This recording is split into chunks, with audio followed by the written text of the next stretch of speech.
Olá, sejam todos muito bem-vindos a mais um Sextando no Divã.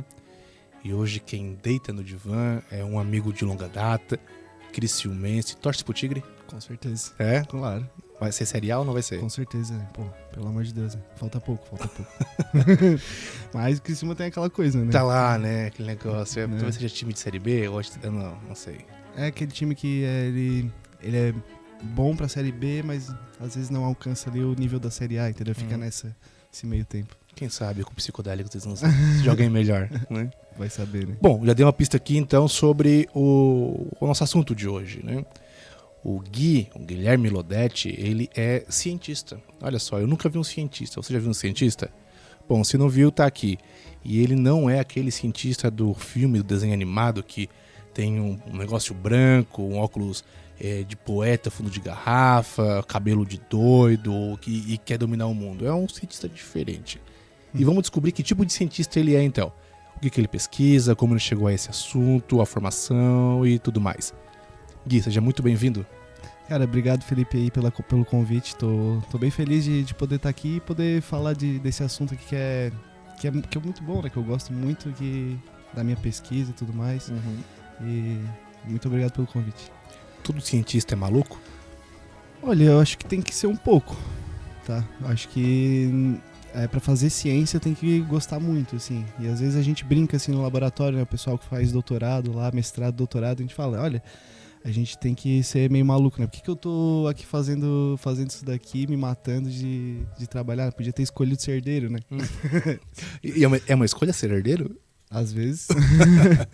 Não, é brincadeira, né? Mas, olha, tem que ser um pouquinho maluco pra fazer ciência, né? No Brasil também é meio difícil, né? Eu ia te perguntar isso. Fazer ciência no Brasil é um desafio maior ainda?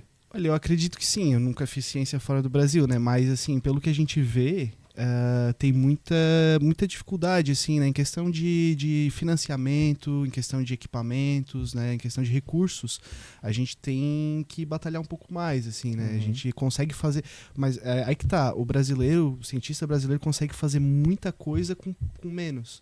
Então, a gente consegue trabalhar, fazer pesquisas muito importantes, muito fundamentais, mas com menos recursos. Então, acho que isso é uma vantagem do brasileiro, mas se a gente tivesse mais recursos, né, e a gente teria uma possibilidade maior de fazer coisas ainda maiores, assim. Entendi. Tu consegue falar pra gente, assim, bate-ponto, né? 3 nomes de grandes cientistas brasileiros? Eu acho que nossos ouvintes talvez não conheçam. Olha, tem, cara, o Miguel Nicoleles eu sou muito fã do Miguel Nicoleles, que é um neurocientista brasileiro. O Álvaro Machado também é outro cientista que é muito importante, assim. E se a gente for parar pra ver lá atrás, né, tem, como é que é o nome dele? É um farmacêutico, inclusive, que como é que é o nome dele? Eu me esqueci, mas inclusive ele foi um dos farmacêuticos que conseguiu sintetizar o DMT, né? No começo do século XX, ali, finalzinho do século XIX, ele conseguiu sintetizar o DMT de algumas plantas da Mimosa hostilis, né? Que é uma planta que contém esse DMT que a gente vai falar daqui a pouco. Então vamos começar agora. O que é o DMT? Então, DMT ele é uma substância... ela é uma molécula que ela é muito semelhante à serotonina, tá? Isso porque a serotonina ela deriva do triptofano, certo? Então, existem alguns aminoácidos, né? Nós temos 20 aminoácidos aí no total que formam todas as proteínas que a gente precisa.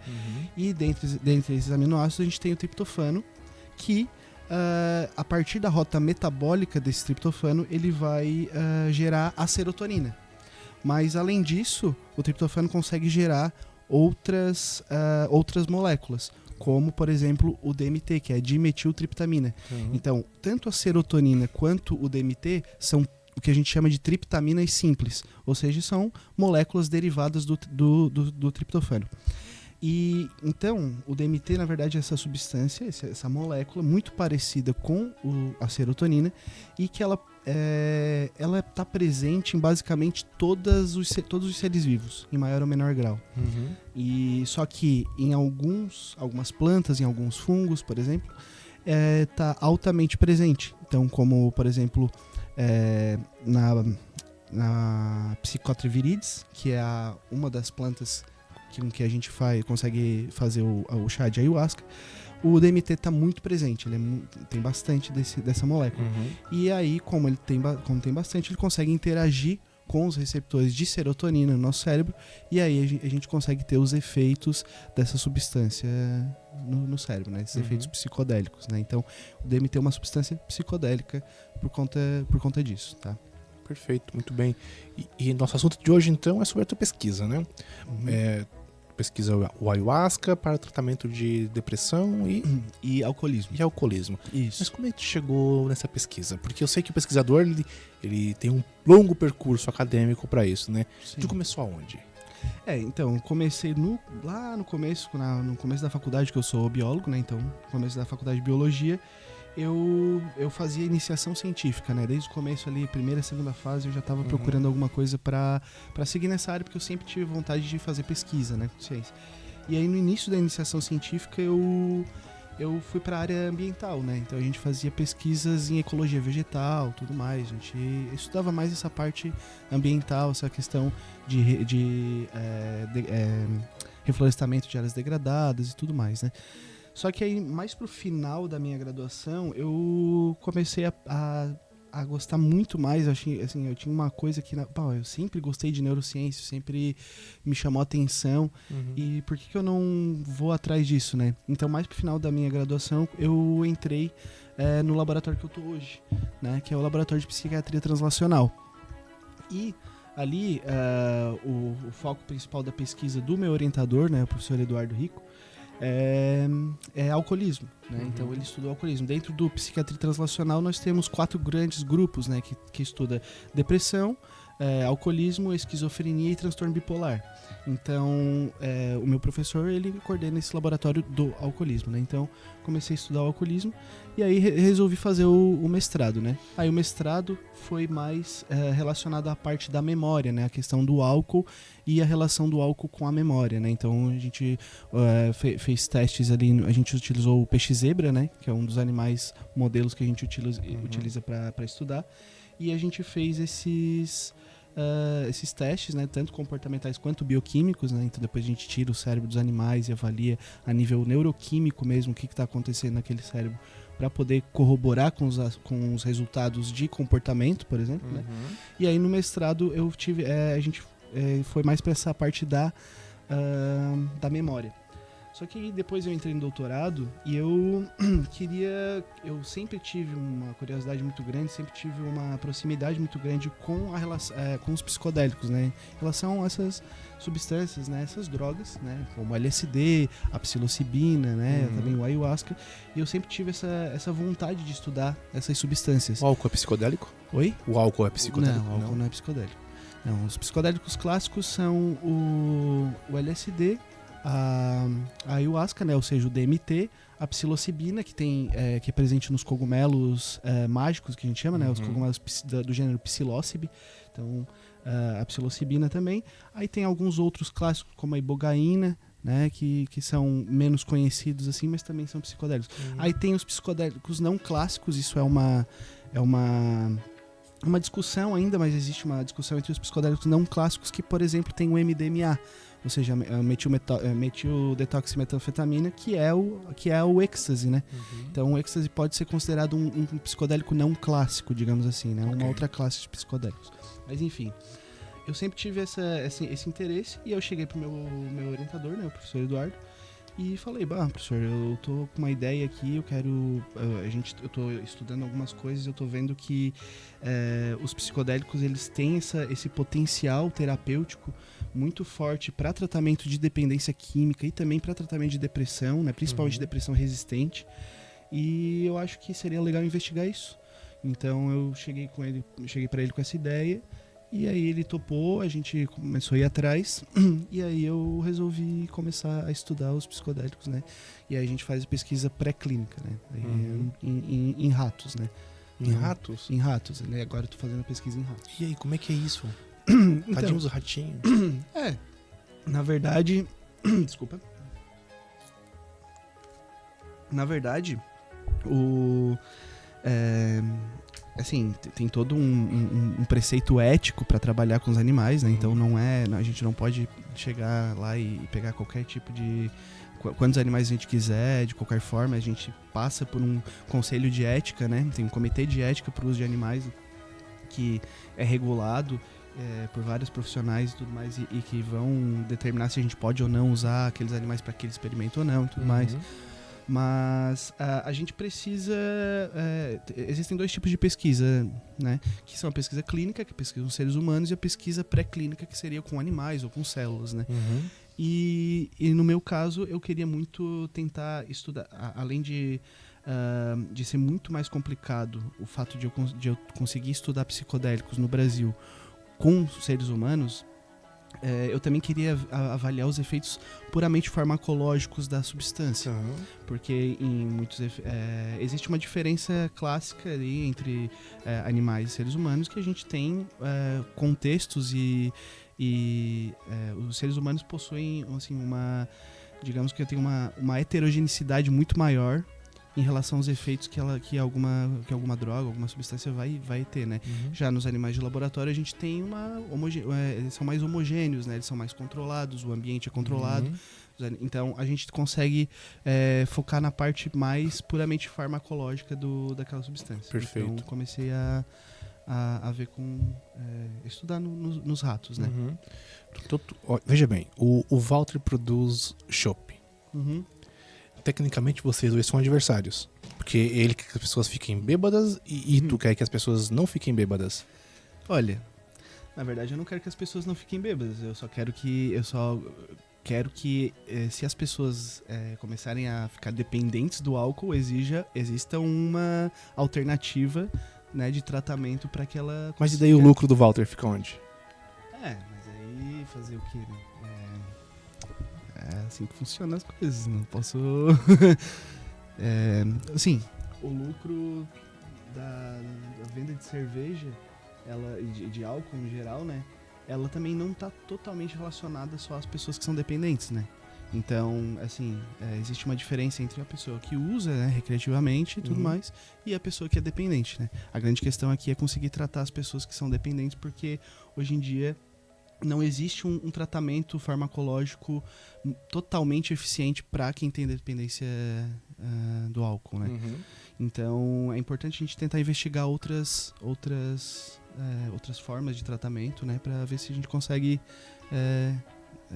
avançar nesse sentido, né? Tu acha que tem alguma coisa aí, assim, neoliberal, capitalista, no crescente consumo de álcool e de dependentes do alcoolismo, por exemplo?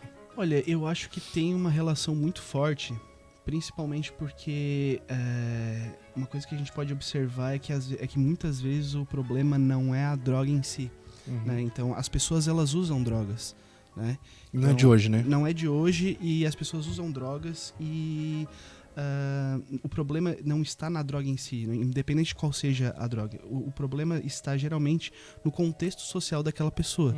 Então, obviamente, se a pessoa tem menos oportunidade de trabalho, né, vive numa situação mais precária de vida e tudo mais, a droga, ela pode ser uma ferramenta para poder fugir daquela realidade, ou então a pessoa acaba se adentrando mais nesse universo por conta da falta de recursos materiais que aquela pessoa tem para lidar com seus problemas e tudo mais. Obviamente, dentro do neoliberalismo, dentro desse sistema que a gente vive hoje, existe uma força muito grande na noção de que a pessoa, ela tem a total responsabilidade pelos seus atos, né? Então, toda essa questão do individualismo exacerbado e tudo mais, que vem com essa retórica do neoliberalismo, ela, com certeza, ela favorece para que as pessoas acabem adoecendo ainda mais, né? E o uso de drogas por pessoas saudáveis e que têm uma estrutura social favorável, ela raramente vai ser prejudicial a ponto de ela ficar extremamente viciada ou largar tudo, né? Então, com certeza, muito da questão da dependência está relacionada ao contexto social que é imposto por esse sistema econômico que a gente vive. Então vamos lá. Como que a gente vai explicar isso para os russos, né? Que não vivem um sistema neoliberal e tomam vodka pra caralho? Isso aí vale também pro contexto russo? Tem a ver com frio, será? Olha, aí que tá, né? Porque cada cultura vai ter um tipo de contexto diferente, né? Eu não acredito que os russos vivam totalmente isolados de uma interferência neoliberal. Perfeito. Eu acredito que muito desde a década de 80 para cá, a Rússia ela vem tendo grande influência do capitalismo e, obviamente, as relações sociais e interpessoais, né, que vêm desse sistema, vão se modificando ao longo desse tempo, né? Então, eu acho que, além disso, cada cultura, cada país ou cultura ou etnia vai ter um certo modo de viver e de se relacionar com as substâncias ou com qualquer coisa que seja, né? Então isso pode ser também uma coisa bem específica de cada localidade. Entendi. E da Rússia tu prefere a literatura, a vodka ou as mulheres? Eu prefiro... Vou ficar com a literatura. Com a literatura? Eu não sou muito fã de vodka. Não, nem de mulheres? Um pouco mais, mas daí não dá, tá no compromisso. Tá, não, entendi, tudo bem. Quer mandar um alô pra ela? Não precisa. Deixa abaixo. Escute, bom, então pelo que eu escuto aqui da tua fala, as drogas são uma espécie de saída para certos conceitos que são extremamente difíceis de suportar. É mais ou menos por aí? Eu acredito que essa pode ser uma visão bem reduzida do que são as drogas. Ok. Né? Eu acredito que as drogas não são somente isso. Elas podem ser isso de acordo com o contexto daquela pessoa, de alguma pessoa, né? Entendi. Mas a droga, na verdade, ela pode ser uma busca pela alegria, pelo prazer, pela felicidade. Pode ser qualquer coisa. A pessoa pode usar qualquer tipo de droga no sentido de... se sentir melhor consigo mesmo, ou às vezes ela pode sentir mais empatia pelos outros, pode se sentir uma pessoa melhor a partir do uso de drogas. Isso acontece, mas, dependendo do contexto, ela também pode acabar utilizando como uma ferramenta para fugir da realidade, uma ferramenta para não lidar com certas questões emocionais, né, e psicológicas. Então, existe uma complexidade bem grande dentro do uso de drogas.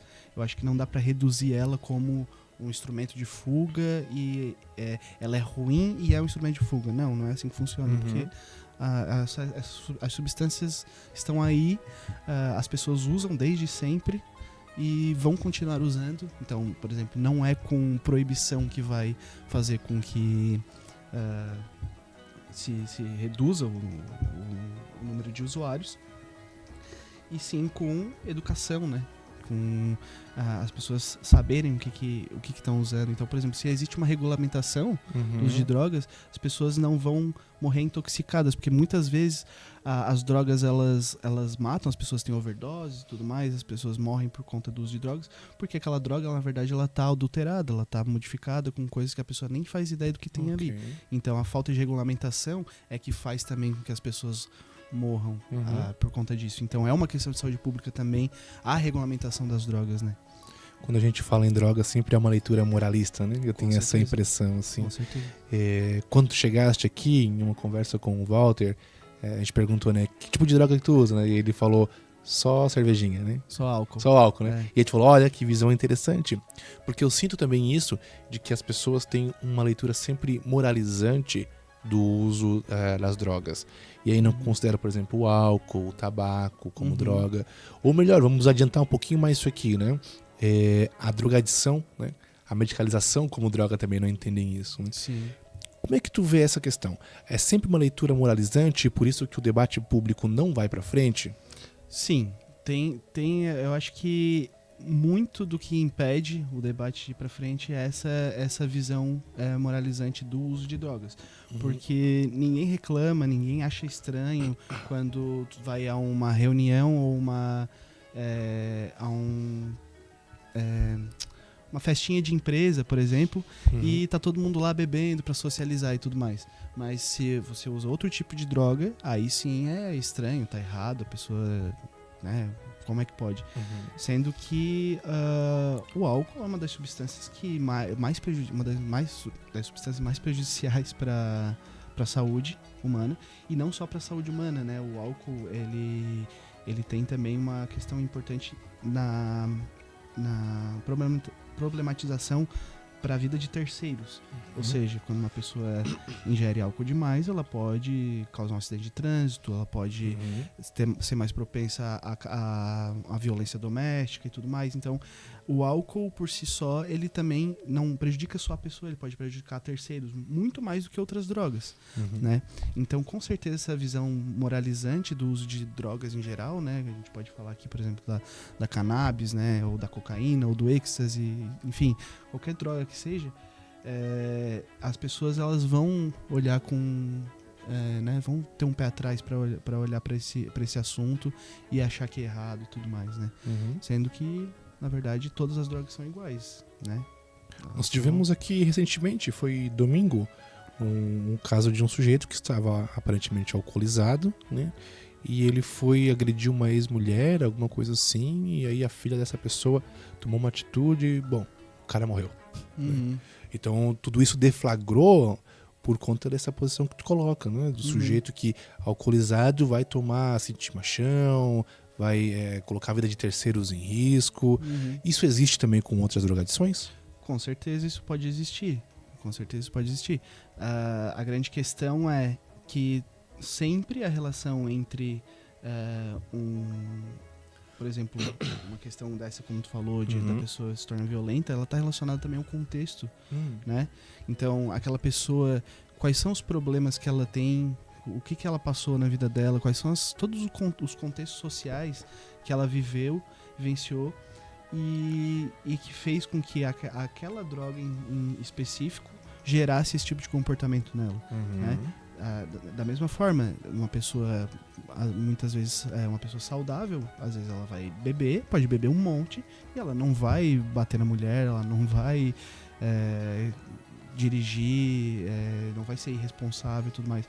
Então tudo isso não dá para colocar tudo em cima da substância em si, e sim em todo o contexto que está por trás da vida daquela pessoa e tudo que ela passa, né? E de que maneira a tua pesquisa pode ajudar pessoas que têm questões com álcool, por exemplo? Já que esse é o tema da ordem do dia aqui para nós, né? Então, a questão principal, assim, que eu tô vendo, a gente faz 2 modelos lá com os meus animais, né? A gente tem um modelo de alcoolismo e um modelo de depressão, né? Não sei se dá para explicar um pouquinho mais como a gente faz o modelo. Lá, então, o modelo de alcoolismo a gente dá 2 garrafas. A gente bota 3 garrafas na caixinha. Tem os ratos lá eles ficam numa caixinha lá, né? 4 ratos por caixa. E a gente coloca 3 garrafas. Numa tem água, na outra tem álcool a 15%, na outra tem álcool a 30%. E a gente deixa eles lá livremente bebendo durante 5 semanas. É álcool de tragável, assim, que a gente pode beber? Ou... Isso, álcool etílico. Pode beber, Qual que é a marca? Não, é álcool diluído mesmo. A gente pega o álcool 100%, a gente pega o álcool etílico 100% absoluto e dilui na concentração de 30% e 15%. E a gente deixa eles lá por 5 semanas bebendo aquele álcool à vontade. Nesse tempo eles vão começando começar a ficar adictos, né, ao álcool. Depois dessas 5 semanas, a gente retira o álcool. Esse fato de retirar o álcool é que gera, então, a crise de abstinência naqueles animais, certo? Então, durante uns 10 dias, a gente deixa eles sem álcool e eles começam a ficar abstinentes, né? Começam a sentir falta daquele álcool porque eles estavam num consumo crônico ali por 5 semanas, né? No 10º dia é que a gente faz o tratamento com a ayahuasca. Então, eu vou lá, dou ayahuasca para eles via gavagem, né? Que é uma agulhinha numa seringa que a gente bota, digamos, goela abaixo no animal para ele poder tomar, né? Porque se a gente só deixar ele tomar, ele não vai ter a quantidade necessária, né? Que a gente bota uma quantidade por quilo, né? Então a gente pesa o animal e vê aquela quantidade por quilo e dá ayahuasca para eles. Depois a gente reintroduz o álcool para aquele animal. Okay. E aí a gente consegue ver se aquele tratamento reduziu ou não o consumo, porque como ele está na fissura, digamos assim, ele teoricamente ele vai querer beber de novo, né? Que é quando apresentar o álcool para ele de novo, ele vai querer beber mais, né? E aí a gente consegue comparar se o animal que foi tratado bebeu mais ou menos do que o animal que não foi tratado, né? Depois daquele período de fissura. E aí depois a gente consegue fazer as análises comportamentais, né? A gente tem várias análises comportamentais que a gente consegue avaliar ansiedade, comportamento tipo depressivo também, né? E a gente avalia várias questões neuroquímicas, né, no animal para também ter uma noção do que está acontecendo naquele cérebro. Tá, então essa é a parte do modelo de alcoolismo, né?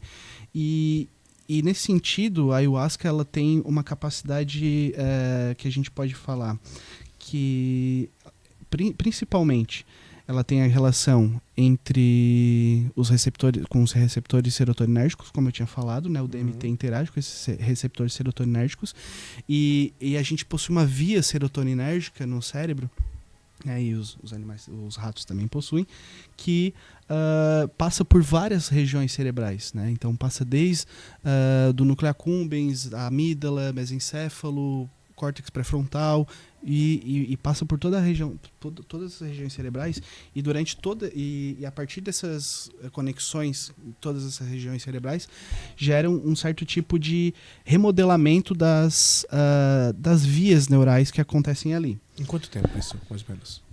Então, isso geralmente acontece de forma rápida, assim, né? Até 2 semanas e tudo mais, e permanece durante um bom período de tempo. O que acontece? Como que isso acontece também? A partir do aumento de expressão de uma proteína que a gente chama, que é a proteína neurotrófica derivada do cérebro, a gente chama de BDNF. Essa proteína ela é importante para o desenvolvimento e sobrevivência dos neurônios. E ela faz com que aumente também a produção de espinhos dendríticos, né? Que são, assim, os neurônios... aí a gente vai... Vamos lá. Vai indo. Como puder. Mas, assim, os neurônios, eles se ligam uns aos outros a partir dos dendritos, né? Então, o neurônio, ele recebe informação pelo axônio, ele recebe no corpo celular, né? E aí os axônios, eles se projetam e se conectam aos dendritos de outros neurônios, certo? Essa é a questão mais, assim, tentando falar da forma mais básica possível.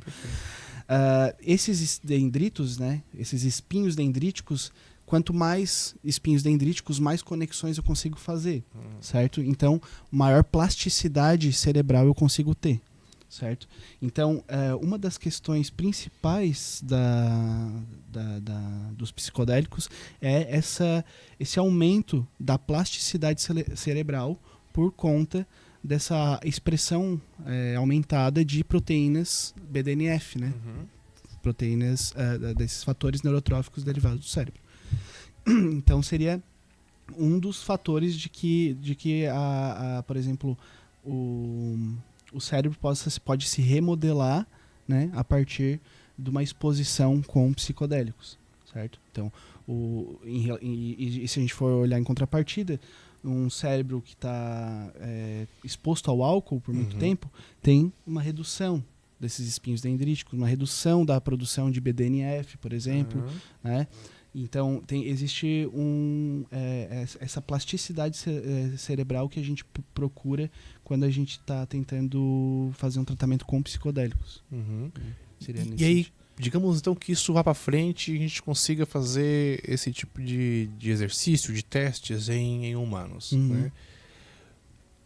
O resultado seria igual para um cara que, sei lá, tá no álcool há 1 ano para aquele que tá no álcool há 15? Não, com certeza não. Seria diferente o resultado? Seria porque, na verdade, tudo também vai depender, porque muda de pessoa para pessoa, né? Okay. Até porque quando a pessoa ela usa o álcool há muito tempo, né, de forma crônica, ela começa a gerar tolerância, né?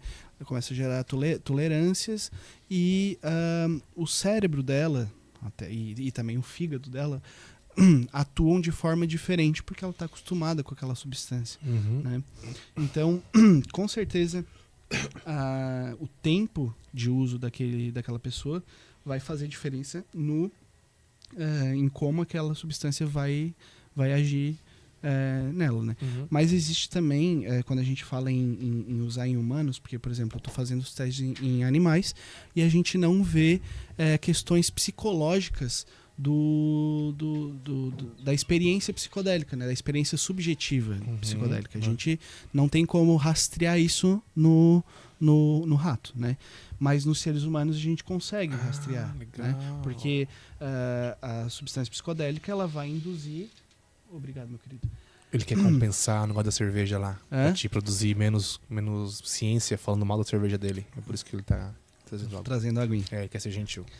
Mas então, o que acontece? Quando a gente fala em humanos, a gente fala em substâncias psicodélicas usadas por humanos, a gente consegue ter uma diferenciação dos estados subjetivos, que é a experiência psicodélica em si. Tá?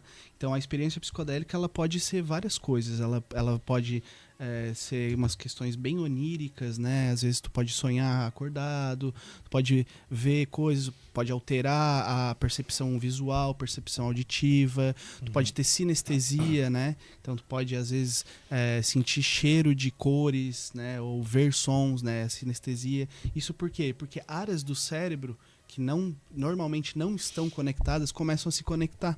Então começa a ter essa remodelação das redes cerebrais e começa a ter vários processos bem profundos ali de questões psicológicas, certo? Então, durante uma experiência psicodélica, as pessoas às vezes enfrentam questões que estão assim guardadas dentro dela, que há muito tempo em que ela não enxergava ou não queria lidar com aquilo naquele momento. Então, o psicodélico tem isso de trazer à tona certas coisas que a pessoa não estava lidando. Então, a partir desse movimento que acontece, a pessoa começa a ter alguns insights ou começa a repensar a forma de vida, né? O que ela está fazendo, o porquê que ela faz certas coisas, né? Começa a ter uma vontade de melhorar em relação a certas coisas. Então, esse aspecto psicológico das substâncias psicodélicas é que é bem interessante quando a gente fala em uso por humanos, entendeu? Já no meu estudo, eu não consigo ver bem isso. Né? Os ratinhos não oferecem. É questão mais farmacológica mesmo, né?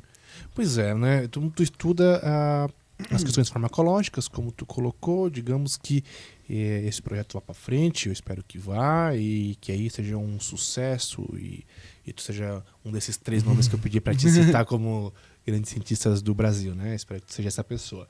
Mas digamos então que tudo dê certo, a gente tá aí já vendendo esses remedinhos, vamos dizer assim, né? O sujeito que tomar uma pílula do remédio que tu desenvolveu junto com a equipe e tudo mais, ele vai ter esses baratos também? Ele vai ter essa sinestesia? Ele vai ter esse negócio? Ou tu acha que a indústria farmacêutica vai cagar com isso e aí vai tornar um negócio assim, não vamos resolver, porque se resolver a gente não vai ganhar os pila? Sim. Então, aí que tá a grande questão, porque já tem pesquisas clínicas com psicodélicos, tá? Então já tem lugares especializados que fazem pesquisa ou com LSD ou com psilocibina, até com ayahuasca lá em São Paulo. Okay. O que acontece? Existe um debate grande na relação de que se essas experiências subjetivas, né, ela vai ter uma influência ou não na melhora clínica daquela pessoa. Alguns cientistas definem que sim, né? Que a experiência psicodélica em si ela tem uma finalidade, ela tem uma influência muito grande no resultado clínico depois que aquela pessoa vai apresentar. E alguns falam que é possível encontrar as melhorias, né, do estado psicológico da pessoa sem essas experiências subjetivas. Uhum. E o que acontece? Existe uma tentativa de alguns cientistas de tentar desvincular, né? Tentar achar uma dose, quem sabe uma dose menor, que não gere esses efeitos subjetivos, mas que ao mesmo tempo gere esses efeitos farmacológicos. Então, por exemplo, tem cientistas que acreditam que só os efeitos farmacológicos são suficientes, outros que não. Eu sou do time de que eu acredito que esses efeitos subjetivos são extremamente importantes.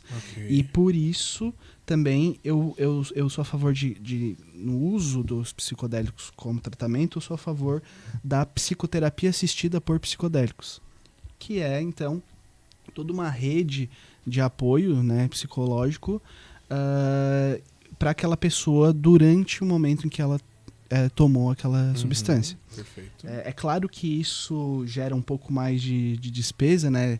É mais difícil, tu precisa de tempo, tu precisa de pessoas qualificadas, pode ser mais caro e tudo mais do que tu ir na farmácia e tomar um remédio. Só porque a grande questão é que esses efeitos subjetivos, eles sempre estiveram presentes durante o uso dos psicodélicos, porque essas substâncias elas são utilizadas há milhares e milhares de anos por povos nativos de diversos lugares do mundo. E todos esses povos veem grande valor nessas experiências subjetivas, né? Como visões, como a questão dos xamãs e tudo mais. Perfeito. Então, eu acredito que seja também uma forma de honrar esse conhecimento ancestral dessas substâncias, de utilizar os psicodélicos da forma mais parcimoniosa possível, né? Usar esses psicodélicos da forma mais respeitosa. Então, eu acredito que se tentar transformar os psicodélicos em um remédio igual o escitalopram, igual a fluoxetina, não vai resolver o problema principal daquela pessoa, né? Porque vai ser igual um medicamento normal que a gente já tem, porque o que eu acredito é que o grande diferencial da substância psicodélica é essa reestruturação psicológica profunda daquele indivíduo. E com isso a gente consegue, assim, claro, a gente pode pensar mais além, não só do indivíduo, né, da sociedade, das relações interpessoais. Perfeito. E tudo mais, porque as pessoas, elas podem se tornar mais empáticas, elas podem enxergar coisas que antes elas não enxergavam nas relações que ela tem, nos comportamentos que ela tem perante as pessoas na vida dela e perante as coisas que ela faz na vida dela. Então, tudo isso eu acredito que favorece não só o estado psicológico daquela pessoa, não vai melhorar só aquela pessoa, mas sim pode melhorar também a noção que as pessoas têm da vivência em sociedade. Comunitário. Da vivência em comunidade, entendeu? Essa é a grande questão. A minha próxima pergunta já foi respondida com antecipação por ti, né? Mas eu vou fazer aqui o meu poder de resumo, ver se faz sentido, e vou estender um pouco a pergunta então. Né? Quando a gente pensa, nós que não somos os estudiosos da área, sobre o ayahuasca, por vezes confundimos com o santo daime, mas eu sei que há uma diferença aí, né? Mas como então quando a gente pensa sobre isso, a gente logo associa aos povos nativos e também a uma certa religiosidade. Né? Sim. Essa é uma experiência do senso comum, assim. Bom, vivemos um momento atual em que estudos indicam que o Brasil está se tornando um país cristão. Né? Então, até 2036, o Brasil será um país de maioria cristão, de maioria evangélicos. Né? Está ganhando força esse setor e tudo mais. Eu, enquanto estudioso da religião, também enquanto estudioso da psique humana e teólogo por formação, eu entendo que esse setor que está crescendo, que são os protestantes, é uma espécie assim, de religião sem mística. né? É uma religião sem metafísica. Eles não têm esse lance com a metafísica e tudo mais. É tudo ali muito concreto, né? Diferente dos povos nativos, diferente de certo setor da Igreja Católica e tudo mais. Bom, uma vez que isso está ganhando este corpo todo e está tomando posições políticas e tudo mais, a minha pergunta é a seguinte: dado esse desconhecimento acerca da relação intrínseca entre o ayahuasca e os povos nativos e sua religiosidade, será que a tua pesquisa pode receber um break por conta de um certo setor da sociedade que está em crescente e não tem essa religião como metafísica? Olha, espero que não. Né? Deu pra entender a pergunta, né? Sim, Tá. sim, deu pra entender. A pergunta é boa? Com certeza, ótima pergunta. Alguma coisa. Mas assim, eu espero que não, porque a gente tenta tratar a ciência de forma imparcial e laica, né? Assim, Tenta, né? Tenta. Foi uma boa expressão. Tenta, né? Preciso. Porque nem sempre a gente consegue. Uhum. Mas, e além disso, o cientista em si, ele não é neutro, né? É impossível, são seres humanos têm vieses, têm, né, ideologias e tudo mais. Então, o cientista não tem como ser totalmente neutro. Mas, enfim. A questão é que, assim, a religiosidade utilizada dentro da ayahuasca, por exemplo, ela vem muito do sincretismo religioso, tá? Porque a questão dos povos nativos, eles utilizavam, eles tinham essa relação metafísica, mas no sentido que eles tinham em relação aos deuses deles, que na verdade era a Mãe Terra e tudo mais, né? Que na verdade eram deuses que estavam aqui, digamos, né? Deuses que eles conseguiam se comunicar e que era a natureza, eram os animais, né? Então, a partir do momento em que começou a se formar alguns centros de cidades, vilas pequenas na Amazônia, que essas pessoas vinham muito carregadas do cristianismo, né?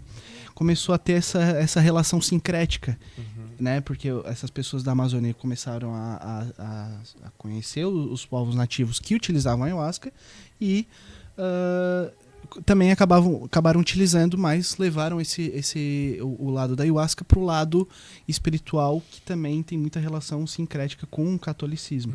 Então, a partir daí, surgiram 3 vertentes principais, né? Que é o Santo Daime, a igreja de Santo Daime, ela utiliza a ayahuasca, né? A ayahuasca, ela é o chá, né? E a igreja de Santo Daime utiliza esse chá. Mas ela tem essa vertente sincrética com o cristianismo. A União do Vegetal, ela tem um pouco também. E a Barquinha, né? São os 3 principais do Brasil, que são as igrejas, né? Que utilizam a ayahuasca como um ritual, né? Sacro, principal, assim, né? Mas a grande questão é que, com certeza, existe um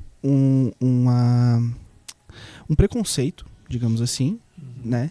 Quando a gente começa a falar dessas substâncias psicodélicas, principalmente quando a gente fala que elas são provindas, né, de conhecimentos indígenas, né? Então, eu espero que, assim como essa relação sincrética entre a ayahuasca, que existe na ayahuasca, conseguiu ser utilizada na ciência para poder estudar um pouco a ayahuasca, como mesmo com esse sincretismo, mesmo com essa relação próxima com o catolicismo, não houve um freio, né? Não houve um bloqueio dessa pesquisa.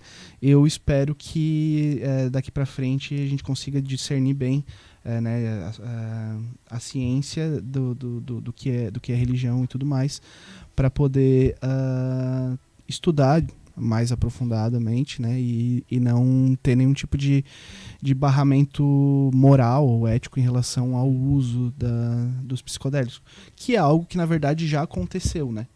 Isso é uma pergunta bem interessante, porque isso já aconteceu. Os psicodélicos, eles não eram proibidos até a década de 60, né? Então o Albert Hofmann, ele descobriu o LSD em 43.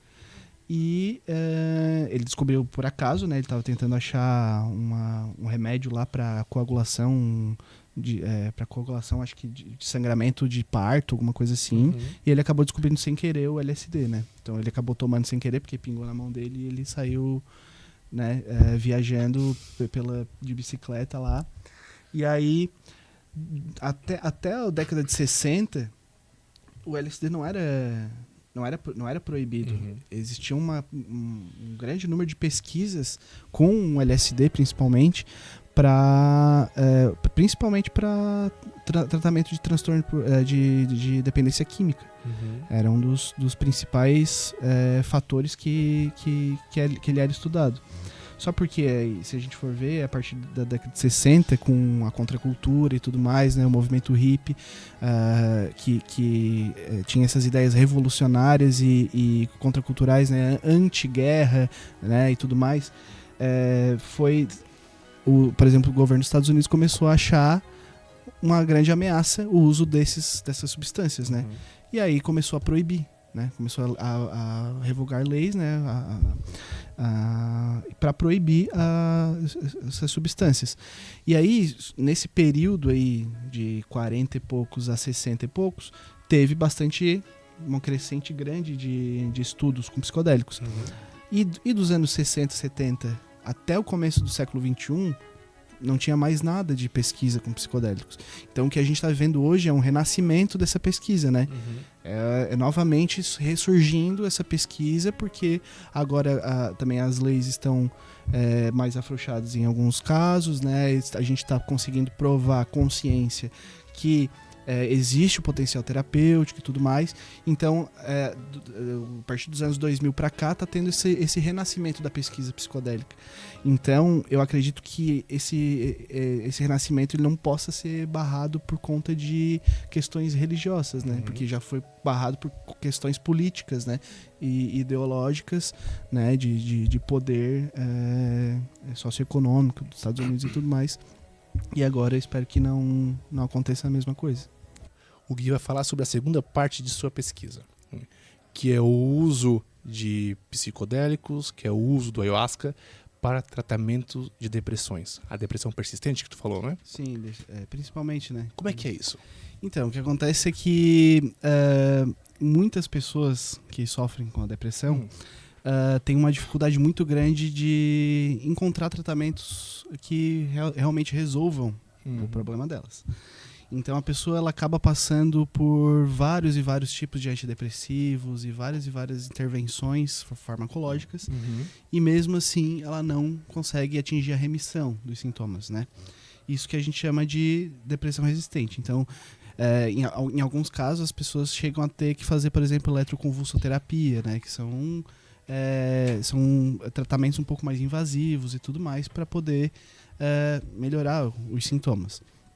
E os psicodélicos eles têm demonstrado uma capacidade muito boa de melhorar os sintomas dessas pessoas.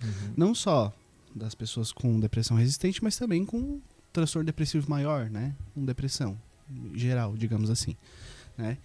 E aí a gente também está utilizando lá os ratinhos para poder avaliar esse tipo de potencial, né? Dos psicodélicos. Então a gente tem lá um modelo de depressão. A gente sempre fala em modelo porque a gente sempre tenta mimetizar o que a gente consegue ver em seres humanos, né? Então a gente fala que, por exemplo, após induzir o animal ao comportamento tipo depressivo, né? A gente pode falar que o rato está depressivo de fato. A gente fala que ele apresenta comportamento tipo depressivo. Então, a gente consegue tentar remediar esses comportamentos com o tratamento. Certo? Então, por exemplo, lá no laboratório, que tem o laboratório especializado em depressão, né? Que o pessoal estuda depressão, estuda vários tipos de tratamento para depressão. E no meu caso, a minha co-orientadora, né? Que é a professora Gislaine, ela é a coordenadora do laboratório de depressão e a gente tem essa conversa aí, né, entre o alcoolismo e a depressão. Então, eu tinha falado aqui do modelo que a gente utiliza para deixar os ratos alcoólatras, digamos assim, e a gente tem também alguns tipos de modelos para deixar os ratos depressivos, né, entre aspas, ou seja, com comportamento tipo depressivo. Né? O que eu estou utilizando é o modelo de privação materna. Então, o que eu faço? Os animais, eles nascem. A partir do primeiro dia de nascimento, eu retiro as mães dos filhotes todos os dias, durante 10 dias, né? Por 3 horas por dia, né? Então, 3 horinhas por dia eu vou lá, tiro a mãe e deixo os filhotes lá sozinhos, sem comida, sem amparo, sem nada, durante 10 dias, tá? Eles não ficam sem a mãe durante os 10 dias, 3 horinhas por dia, vou lá, tiro todos os dias. E aí, quando eles chegam na idade adulta, que são 60 dias, a gente começa a fazer os testes comportamentais e a gente começa a observar comportamentos tipo depressivo nos animais. A gente tem alguns testes que a gente consegue fazer nos animais para verificar isso, né? E depois a gente faz o tratamento e vê se esses animais recuperaram, né, o comportamento normal, digamos assim, que eles deveriam ter, né? E, assim... Um spoiler, né? Assim, eu vou defender o doutorado só ano que vem, mas eu já tenho os resultados de comportamento, já tenho alguns resultados de bioquímica e a gente tá num caminho bem legal, assim, né? Realmente tipo assim, a ayahuasca, ela reverteu o comportamento tipo depressivo dos animais. Isso é muito interessante. E a mãe sai pra beber ou pra comprar cigarro? Daí é com ela, né? Aí... Mas eu tenho que tirar ela dali. Não, ela sai e fica lá quietinha, tomando água, comendo. Ela fica safada, tranquila. Ela fica tranquila. Os filhotinhos que ficam lá sofrendo, né? Essa mãe é péssima. Não dá pra conselho tutelar? Os ratos não tem isso, né? Não tem isso. Sorte deles. E depressão pra pé na bunda? Tem todo tipo, né? Porque o que acontece? A depressão, ela tá muito relacionada ao estresse, né? O estresse, ele é responsável por cerca de 80% dos episódios depressivos que as pessoas apresentam. Muito porque existe toda uma explicação hormonal, né? De aumento de cortisol, e esse aumento de cortisol ele pode começar a gerar uma neuroinflamação, né? Começa a gerar uma inflamação sistêmica no corpo por conta do aumento de cortisol crônico, e essa inflamação sistematizada, ela pode passar a barreira hematoencefálica e chegar no cérebro e causar uma neuroinflamação. E essa neuroinflamação é que pode reduzir, então, aumentar os níveis de neurotransmissores que não deveriam estar aumentados, reduzir níveis de neurotransmissores que deveriam estar aumentados. Por exemplo, essa neuroinflamação pode reduzir os níveis de dopamina, serotonina e tudo mais, e isso pode estar relacionado com os sintomas depressivos. Então o estresse está muito relacionado a isso. Então essa questão de causar o estresse logo na idade... na infância, digamos assim, que pode levar a longo prazo a um comportamento tipo depressivo, né? Assim como tem outros modelos nos ratos que a gente utiliza o estresse crônico, né? Então os animais já estão adultos, mas a gente utiliza um estresse crônico de várias formas, e esses animais começam a apresentar sintomas depressivos, né? Então, para ter essa noção de que o estresse está muito relacionado à depressão, né? E se a gente olhar, se a gente for parar para pensar, o estresse que a gente vive no cotidiano, né? Seja perdendo um emprego, seja um luto, seja uma dificuldade de sobreviver, tudo isso é estresse que pode gerar depressão nos seres humanos, né? Então, é bem nessa ligação que a gente trabalha. Tu falou que não há imparcialidade no cientista, né? E eu suponho que todo cientista vai estudar certas áreas do saber por uma certa paixão, um certo apaixonamento, né? Aquilo, de certa forma, fala com ele. Tu foi pra essa pesquisa dos ratinhos depressivos, assim, que a mãe abandona. Por que tu foi o filho abandonado? Não, tô brincando, não precisa responder isso aqui. Tô dando uma de analista agora, né? Mas, escuta, a psicanálise, o Freud escreve um texto importante chamado Luto e Melancolia. E neste texto ele relaciona esses 2 critérios, assim, essas 2 categorias clínicas como muito próximas, né? Aquilo que o Freud chama de melancolia hoje tem um outro nome, que é a depressão. Mas a tese central do Freud é o seguinte: o que difere o luto da melancolia é justamente que o melancólico, ou então o depressivo, não fez o processo de luto. Para a psicanálise, o luto não é necessariamente a morte de alguém, mas são mortes simbólicas, né? O fim de um relacionamento, a perda de um emprego, ir para outra cidade, sei lá, a perda da juventude, por exemplo, que é uma coisa que a gente não consegue elaborar direito, né? Como que vocês, cientistas que estudam a depressão como um fator químico, vão encarar essas dimensões assim mais subjetivas, mais psicodinâmicas? Quando a gente trabalha com animais, a gente tem uma dificuldade grande de conseguir avaliar isso nos animais, né? Porque eles não apresentam esse tipo de contextos, né, mais complexos dessa dinâmica que tu comentou. Mas quando a gente tenta estudar em seres humanos, a gente vai estudar questões sociais, né? Questões sociodemográficas ou tudo que está relacionado ao contexto social daquela pessoa, né? Então, a gente consegue utilizar parâmetros, né?